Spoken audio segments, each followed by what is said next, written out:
Nah, dalam video kali ini, Ibu akan membahas mengenai konsep gerak, jarak dan perpindahan, serta besaran-besaran apa saja yang akan kita pelajari di dalam konsep gerak tersebut.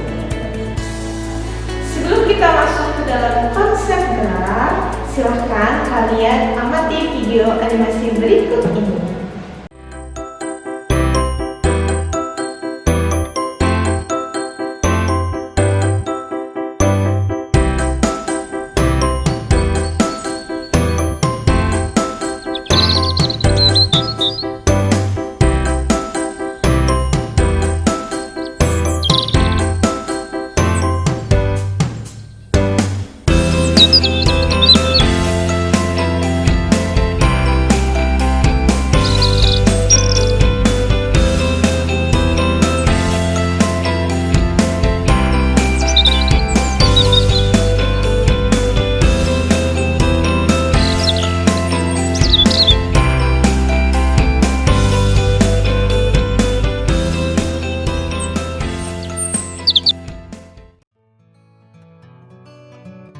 Gerak merupakan suatu perubahan tempat kedudukan pada suatu benda dari tempat awal menuju tempat lainnya. Gerak lurus adalah gerak suatu objek yang lintasannya berupa garis lurus. Gerak lurus terjadi karena pada benda bekerja beberapa besaran fisis yang saling memengaruhi. Besaran fisis yang berlaku pada gerak lurus yaitu jarak dan perpindahan. Jarak merupakan panjang lintasan yang ditempuh suatu benda, dan jarak termasuk besaran skalar. Perpindahan merupakan perubahan kedudukan yang diukur dari titik awal hingga titik akhir yang dicapai suatu benda dengan memperhatikan arahnya. Perpindahan termasuk besaran vektor.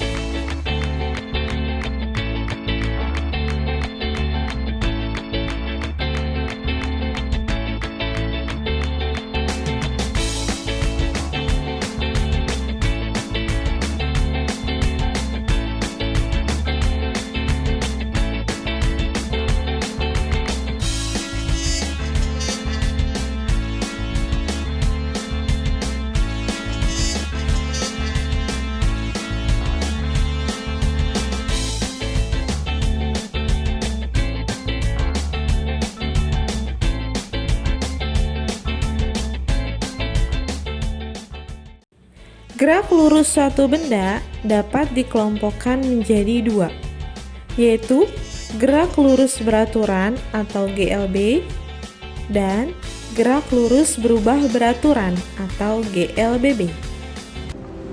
Baik, kita akan bahas mengenai gerak lurus. Sebelumnya, Ibu sudah menjelaskan bahwa gerak lurus itu dibagi menjadi dua macam, gerak lurus beraturan dan juga gerak lurus berubah beraturan. Sekarang kita akan bahas dulu nih besaran-besaran apa saja yang ada di dalam konsep gerak, yaitu kecepatan, jarak, waktu, dan juga percepatan. Baik, kita akan bahas terlebih dahulu konsep gerak lurus beraturan atau GLB. Di dalam GLB ini atau gerak lurus beraturan, kita akan mempelajari mengenai kecepatan, percepatan. Nah, dalam konsep gerak itu kita kan juga mempelajari tentang jarak dan juga perpindahan. Ya, kalian sudah tahu apa perbedaan antara jarak dan juga perpindahan. Nah, di dalam GLB kita bisa lihat bahwa nilai V itu sama dengan konstan atau tetap atau tidak ada perubahan. Nah, nilai percepatannya itu adalah 0 atau tidak ada. Ketika suatu benda bergerak dengan kecepatan konstan, maka benda tersebut tidak memiliki percepatan. Maka dari itu percepatannya bernilai 0 atau tidak ada. Di sini ada rumus mengenai kelajuan dan juga kecepatan perpindahan. Perbedaannya, ketika kelajuan, karena kelajuan itu yang hanya memiliki nilai saja, tidak memiliki arah, maka definisi dari kelajuan adalah jarak yang ditempuh dalam tiap satuan waktu. Maka rumusnya adalah V sama dengan S per T. V-nya adalah kelajuan, S-nya adalah jarak, dan T-nya adalah waktu. Ketika yang ditanyakannya adalah jarak, maka S sama dengan V dikali T. Ketika yang ditanyakannya adalah waktu, maka T sama dengan S dibagi V. Ya, V itu adalah kelajuan, S itu adalah jarak, dan T itu adalah waktu. Itu ketika kita ingin mengetahui atau mencari kelajuan suatu benda. Nah, apa bedanya dengan kecepatan rata-rata? Kalau kecepatan itu termasuk besaran vektor, yang berarti kecepatan itu memiliki nilai dan juga arahnya. Maka dari itu, kecepatan rata-rata sama dengan perpindahan dibagi selang waktu.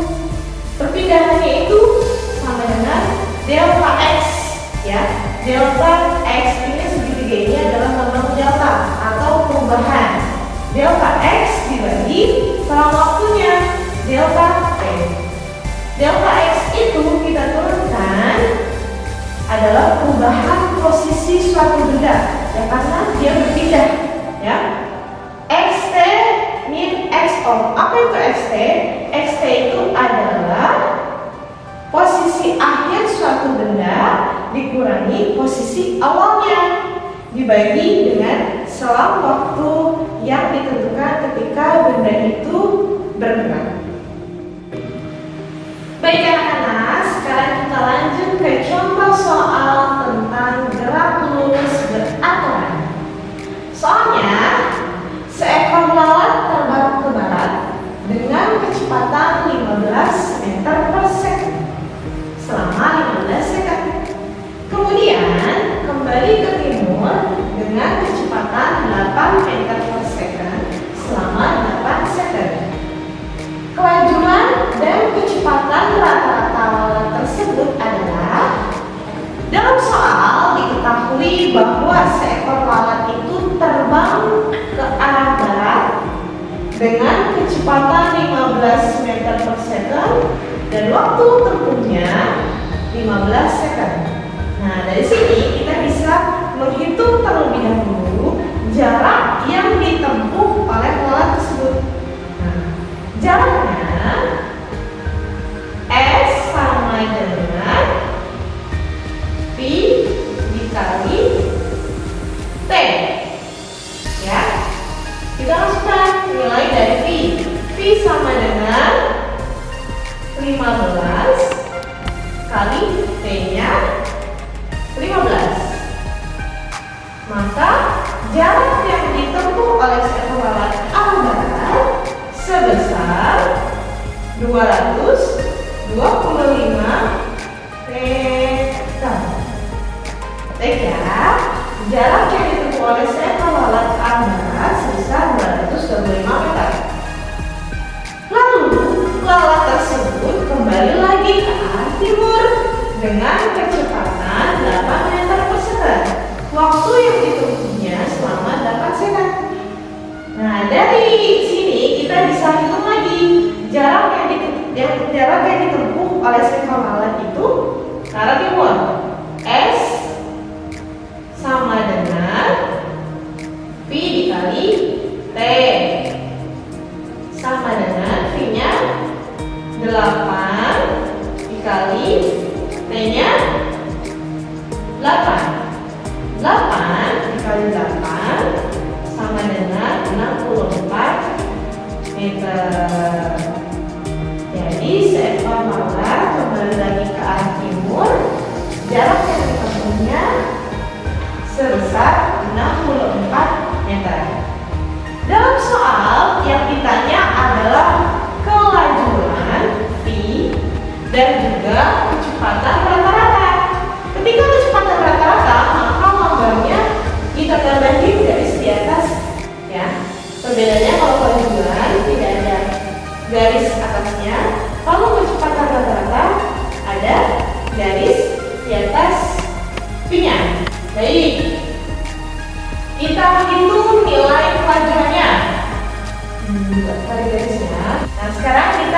jawab dulu ya. A. Kelajuan V sama dengan S dibagi T.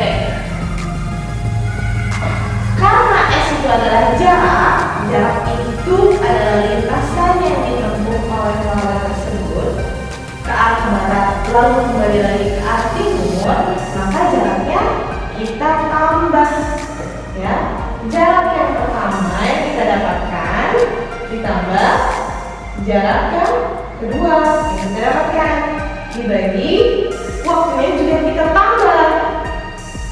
Waktu pada jarak pertama ditambah waktu pada jarak kedua sama dengan jarak pertamanya 225 ditambah jarak keduanya 64 dibagi waktu pertamanya 15 second ditambah waktu keduanya 8 second sama dengan 289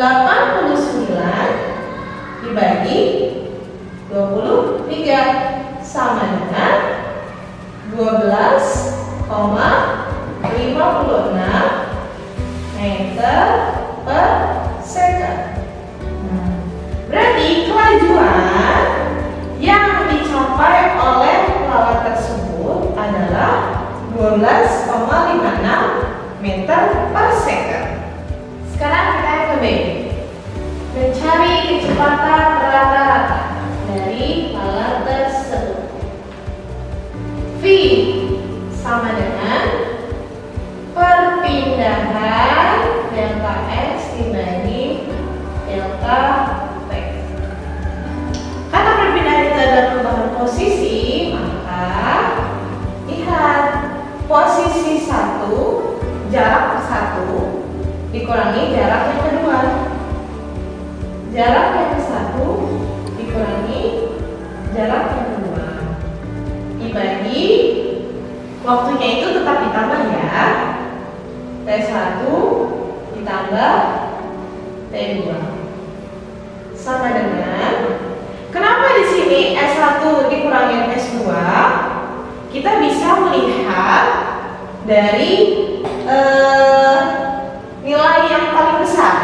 Jika nilai yang paling besarnya itu adalah S2, maka S2 dikurangi 1. Tapi dalam soal ini, jarak yang pertama lebih besar dibandingkan jarak yang kedua. Maka perpindahannya itu bisa kita ambil rumusnya S1 dikurangi S2. Paham ya? S1-nya 225 dikurangi S2-nya 64 dibagi T1 ditambah T2 15 ditambah 8 sama dengan 161 dibagi 23 sama dengan 7 meter per second. Ya.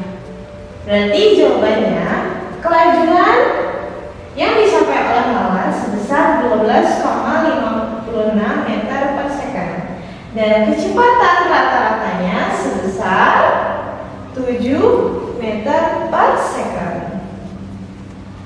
Kita lanjut ke contoh soal yang kedua, masih tentang GLB ya. Nah, sebelumnya kalian harus tahu soal perbedaan soal antara soal GLB dan juga soal GLB. Dalam contoh soal di sini, sebuah kendaraan yang melaju dengan kecepatan 80 meter per second selama 4 second. Yang ditanyakan, tentukan jarak yang ditempuh kendaraan tersebut. Kalian bisa lihat di dalam soal ini tidak dicantumkan berapa percepatan yang ditempuh dari kendaraan tersebut. Yang ada hanya kecepatan konstan 80 meter per second. Nah, ini adalah termasuk soal GLB atau gerak lurus bergerak yang nilai kecepatannya konstan dan nilai kecepatannya tidak ada. Paham Baik, diketahui dalam soal tersebut bahwa V nilainya 80 meter per second dan waktunya 4 second. Yang ditanya adalah S, jarak ditanya adalah berapa jaraknya? Baik, sama-sama kita jawab. Jawab.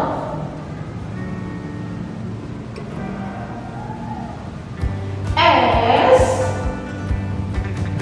sama dengan V dikali T. V-nya 80 meter per second dikali waktunya 4 second.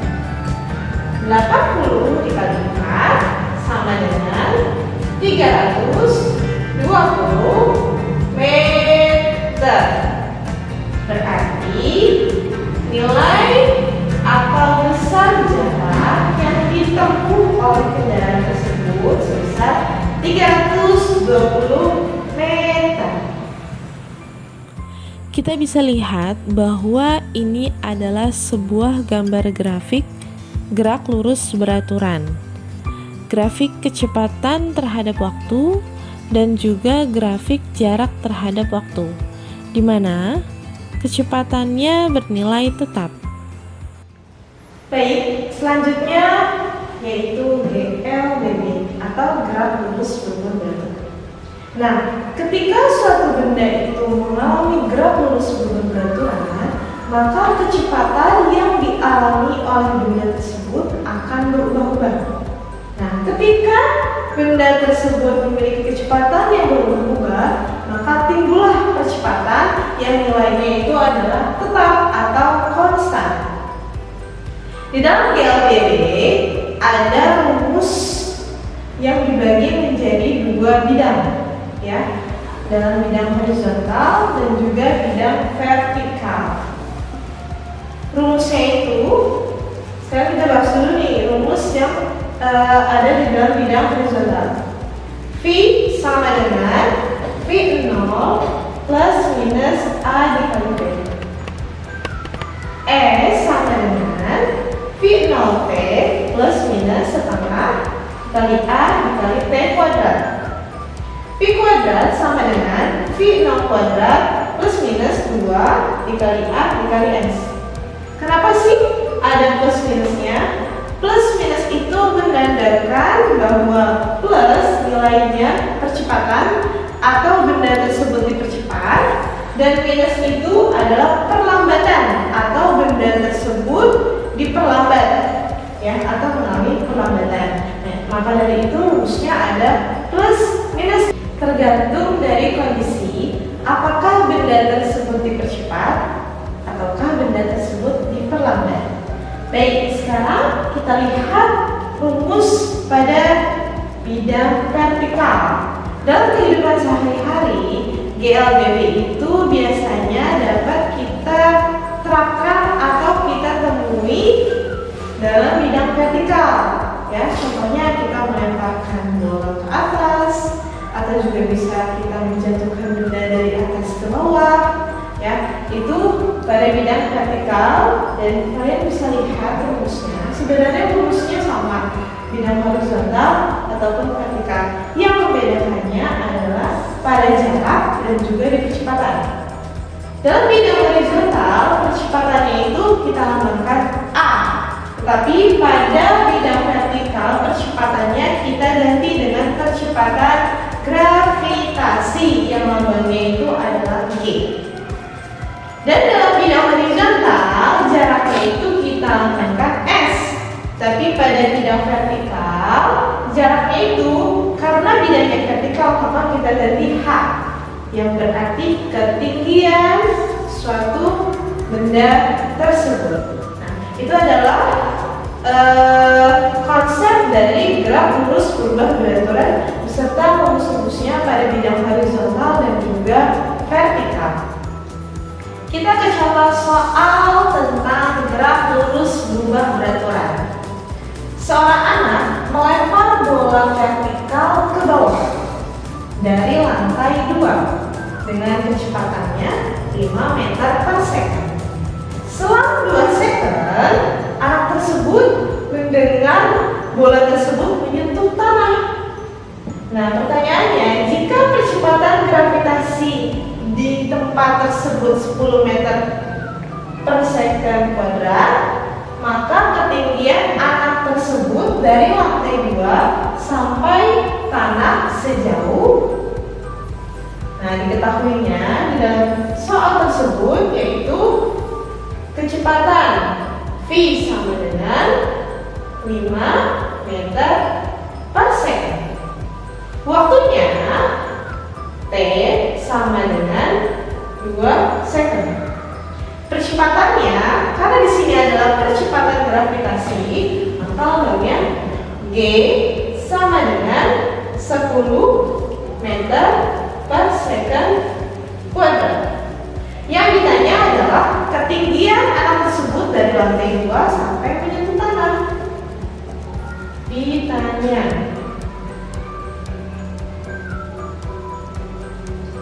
Yang ditanya adalah H, ketinggian. Bisa kalian pahami bahwa soal tersebut adalah soal GLBD. Nah, bisa kalian pahami adanya percepatan gravitasi sebesar 10 meter per second kuadrat. Paham? Kita jawab ya.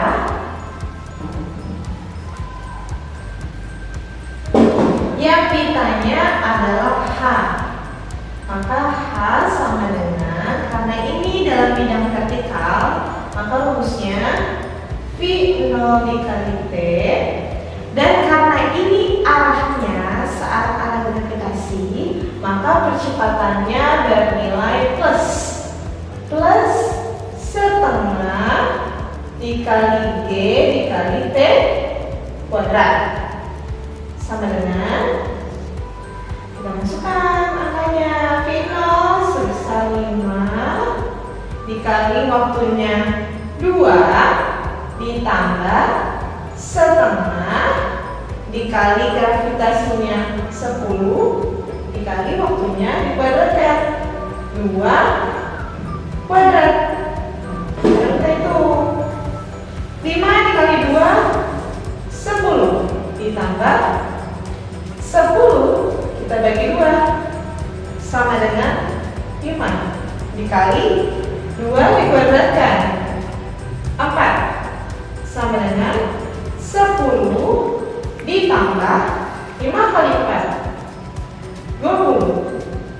Hasilnya 10 ditambah 20 sama dengan 30 meter. Jadi ketinggian anak tersebut dari lantai 2 sampai menyentuh tanah sejauh atau setinggi 30 meter. Baik, kita ke contoh selanjutnya. Benda bergerak lurus dengan percepatan tetap 1 meter per second kuadrat. Jika kecepatan awal benda 4 meter per second, maka kecepatan dan jarak tempuh benda itu pada akhir detik kelima adalah, kalian bisa pahami bahwa ini adalah soal GLBD ya, karena ada percepatan tetapnya bernilai 1 meter per second kuadrat.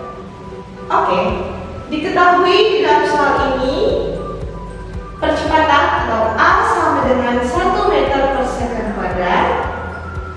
Diketahui kecepatan awalnya V0 sama dengan 4 meter per second. Dan diketahui bahwa waktunya pada akhir detik 5. Berarti waktunya T sama dengan 5 second.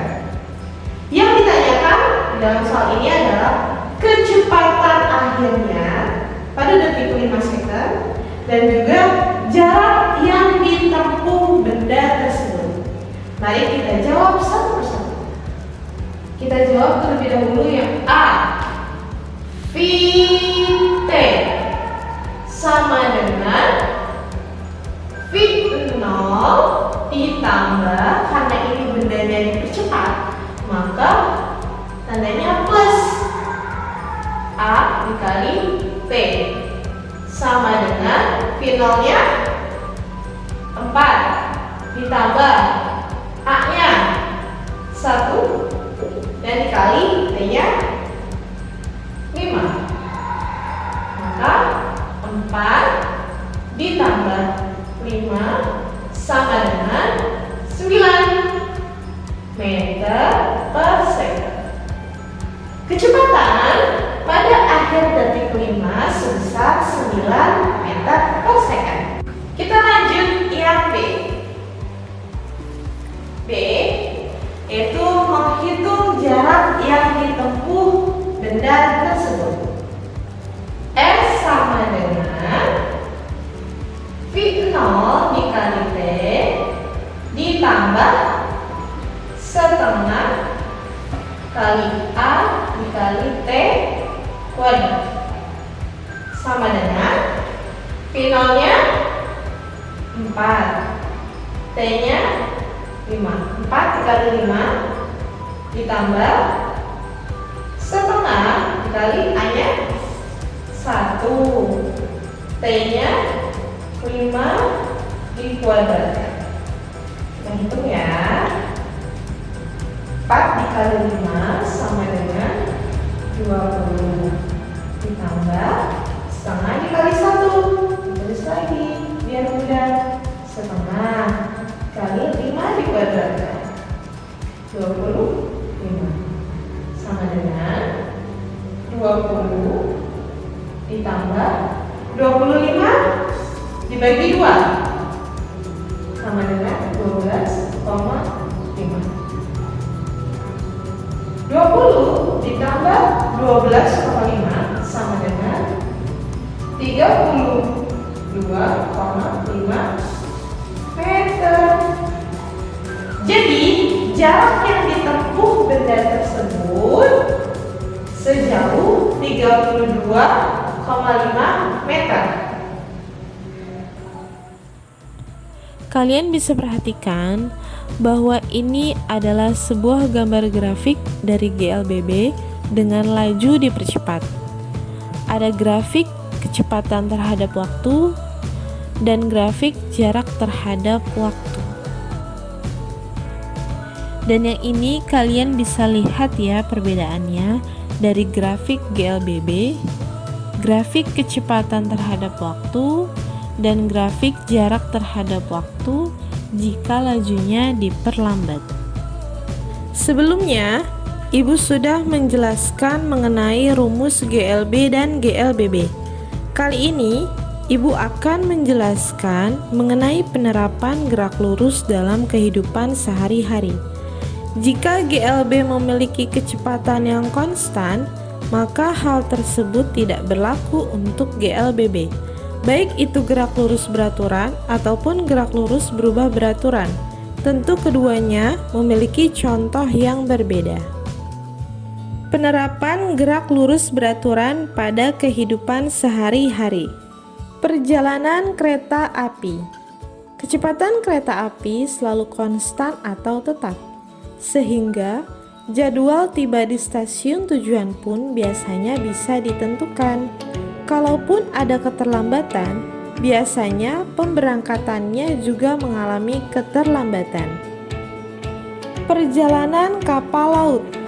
Kapal laut melakukan perjalanan dengan menyeberangi lautan lepas, biasanya bergerak pada lintasan lurus dengan kecepatan tetap. Dan ketika sudah mendekati pelabuhan, kapal baru mengubah haluan dan mengurangi kecepatannya. Kendaraan yang melewati jalan tol.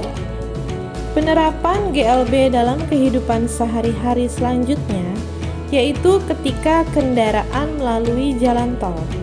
Memang, tidak selalu jalan tol adalah lintasan lurus, ada juga yang tikungan. Namun, pasti ada saja jalan lurus yang dilewati. Terkadang, kendaraan yang berjalan pada jalan tol juga mempunyai kecepatan yang konstan atau tetap. Gerak pesawat terbang. Aplikasi gerak lurus beraturan dalam kehidupan berikutnya, yaitu ketika pesawat terbang di ketinggian karena bergerak di kecepatan tetap dan pada lintasan yang lurus di udara. Akan tetapi, saat hampir tiba di bandara tujuan, pesawat mulai merubah arah geraknya. Penerapan gerak lurus berubah beraturan pada kehidupan sehari-hari. Gerak jatuh bebas. Gerak jatuh bebas merupakan salah satu contoh penerapan dari GLBB dipercepat pada bidang vertikal. Alasannya, karena saat benda tersebut jatuh, kecepatannya semakin lama mendekati tanah akan semakin besar. Bersepeda di jalan yang menanjak atau menurun. Saat bersepeda, pasti ada kalanya kamu mengayuh dalam kecepatan tinggi dan terkadang juga mengayuh dengan kecepatan yang melambat. Saat berada di tanjakan, kamu akan menaiki laju sepeda. Sementara itu, saat turunan, mencoba untuk memperlambat laju untuk menghindari terjadinya kemungkinan kecelakaan karena tergelincir. Bola dilempar ke atas. Melempar bola ke atas juga merupakan aplikasi GLBB dalam kehidupan sehari-hari. Saat melakukan hal tersebut, kecepatan bola saat ke atas semakin lambat, dan ketika bola sudah kembali turun ke bawah, maka kecepatannya semakin cepat karena faktor gravitasi. Mengegas dan mengerem kendaraan. Saat menginjak pedal gas pada mobil atau menarik stang gas pada motor, maka kecepatan kendaraan akan semakin bertambah. Sementara itu, saat mengerem kecepatannya tentu semakin berkurang. Baik anak-anak, itu tadi adalah pembahasan tentang materi gerak lurus beserta contohnya. Semoga dari pembahasan